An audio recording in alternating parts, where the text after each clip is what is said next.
হিমালয় শর্মা আমার ফ্যামিলির ছোটো ভাই, ছবি আলের ছোটো ভাই। এই সিনেমার গল্প আমি 2 বছর আগে জানি, মানে ওই সিনেমার সাথে আমি ইনভলভ রাজকুমারের সাথে।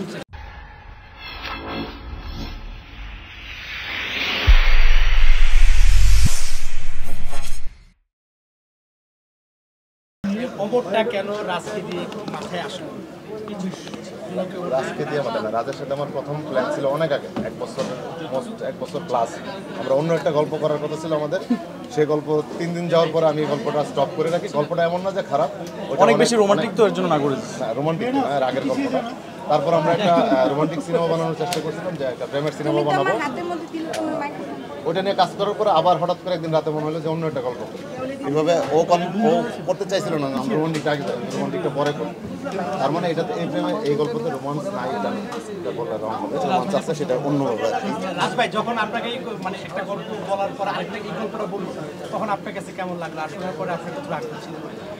শোনার পর এটাও আমার ভালো লাগলো। তো তারপরে তো আমরা ভাবলাম যে ওটা আমরা পরে করি, আমরা এটা দিয়ে স্টার্ট করি। আর স্টার্টটা খুব ভালো ছিল। আমার মনে হয় যে যদি একটা প্রবলেম ছিল পুরো শুটিংয়ে, কারণ আজকে সারপ্রাইজলি রাজভাই খুব কথা বলছে, এটা এটা এটা খুব আমার ভালো লাগছে। বাট পুরো শুটিংয়ে আমি যতদিন শুটিং করেছি রাজভাই ওয়াজ অফ, তার ভয়েস ছিল না। তো জীবনের প্রথম আমি কোনো ডিরেক্টর একজনের সাথে কাজ করেছি যে হচ্ছে ভয়েস ছিল না, তার চোখের ভাষা মনের ভাষা দিয়ে আসলে শুটিং করে আসতে হয়েছে আমাদের সবার। আমার এখন ছিল, হ্যাঁ এটা কি প্লাস পয়েন্ট ছিল? অবশ্যই প্লাস পয়েন্ট ছিল, কারণ তখন আসলে ওনার মন ছাড়া আর চোখ ছাড়া কিছু বুঝতাম না আমরা। রাজ ভাইয়া ডিরেক্টর হিসাবে তো ফ্যামিলি মেম্বার, উনি তো একটু আগে বলেই দিয়েছেন। অ্যাজ এ ডিরেক্টর উনি কেমন ডিরেকশন দিচ্ছেন, বা আপনার কাছে কি মনে হয় যে আপনি আলাদা করো না প্লিজ, আমার সামনে না একটু শোনান, ভালো লাগবে। না না, এগুলো হচ্ছে খুব ফেক। সে বলবে যে রাজ ভাই খুব ভালো, আলাদা জিজ্ঞেস করলে একটু টেকনিক্যালি আনসারটা দিবে, তখন ভালো লাগবে শুনতে। আলাদা বললে কি আলাদা করে বলবো? আলাদা বলা বেটার। আমার সাথে আমাকে জিজ্ঞেস করে শরীফুল রাজ এজ অ্যাক্টর কেমন, আমি তো প্রশংসাই করবো। না না, এটা হচ্ছে আলাদা জিজ্ঞেস করলে অনেক কিছু বলবো। না, যে টাইমটাতে আমি শুটিং করছিলাম ওমরের, ওই টাইমটা খুব গুরুত্বপূর্ণ ছিল আমার জন্য, এবং খুবই সেন্সিটিভ ছিল আমার জন্য। তো ওই টাইমটাতে আসলে আমি লাকি যে ওই টাইমটাকে ট্যাকেল দিয়ে, এবং ওই টাইমটাকে উনি নিজে টেক কেয়ার করে আসলে পুরো সিনেমা শুটিংয়ে আমাকে ইনভলভ করেছেন। উনি শুধু না, আমার সিনেমা শুটিংয়ে যারা যারা অভিনেতা অভিনেত্রীরা ছিলেন সবাই আসলে, আমি ওদের সবার কাছ থেকে যে সাপোর্টটা আমি পেয়েছি মানে মেন্টালি, এটা আমার জীবনে অনেকদিন মনে থাকে। মানে এটা খুবই ডিফিকাল্ট যে ওই টাইমে এই সময়ে এসে কাউকে। আমার মনে থাকবে সেটা হচ্ছে যে টাইমে সিনেমায় সে অ্যাক্টিং করছে, স্ক্রিনে দেখার পরে যদি কারো ভালো লাগে তাহলে এটা সার্থক। সারা জীবন আমারও ওর মনে থাকবে। আমি পারতাম না অ্যাক্টিং করতে, মানে ওই ক্যারেক্টারটা প্লে করতে পারতাম না।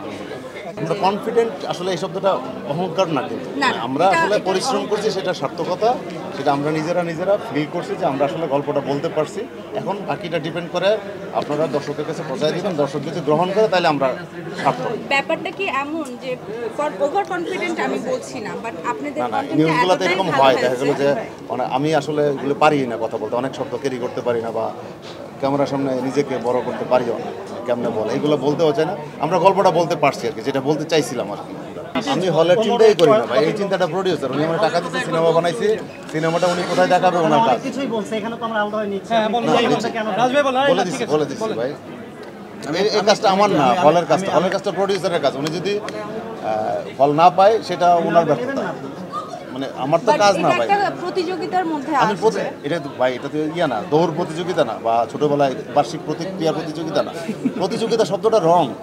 সিনেমা বানাচ্ছি, সিনেমা তো দর্শককে দেখাবো।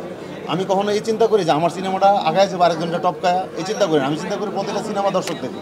এই শব্দগুলো রং, প্রতিযোগিতা করার জন্য এখানে আসি না আমরা। আমার সাথে যে হিমালয় শর্মা আমার ফ্যামিলির ছোটো ভাই, ছবি আলের ছোটো ভাই। এই সিনেমার গল্প আমি 2 বছর আগে জানি, মানে ওই সিনেমার সাথে আমি ইনভলভ রাজকুমারের সাথে। প্রডিউসার আমার বড় ভাই, নায়ক আমার বড় ভাই। আমি ওর সাথে প্রতিযোগিতা করবো ছোটো ভাইয়ের সাথে? ওর সিনেমার জন্য শুভকামনা জানাবো। ওর আরও 2টা সিনেমা আসতেছে, আমি কেন প্রতিযোগিতা করবো? সেলিম ভাই সিনিয়র ডিরেক্টর আমার, মিশক মনি নতুন একটা ছেলে আসছে, ওকে তো আমি সাপোর্ট দিব। বা বাকি যারা সিনেমা বানাচ্ছে সবাই তো সিনেমা হিট করানোর জন্য আসছে, বা পাবলিককে দেখানোর জন্য আসছে, কেউ কিন্তু প্রতিযোগিতা করার জন্য আসে না। এই প্রতিযোগিতা শব্দটা হচ্ছে বিভিন্ন নিউজ টিউজ করে এভাবে ক্রিয়েট করা হয়, আসলে প্রতিযোগিতার জায়গা না। পরীক্ষা পাস, মানে ফার্স্ট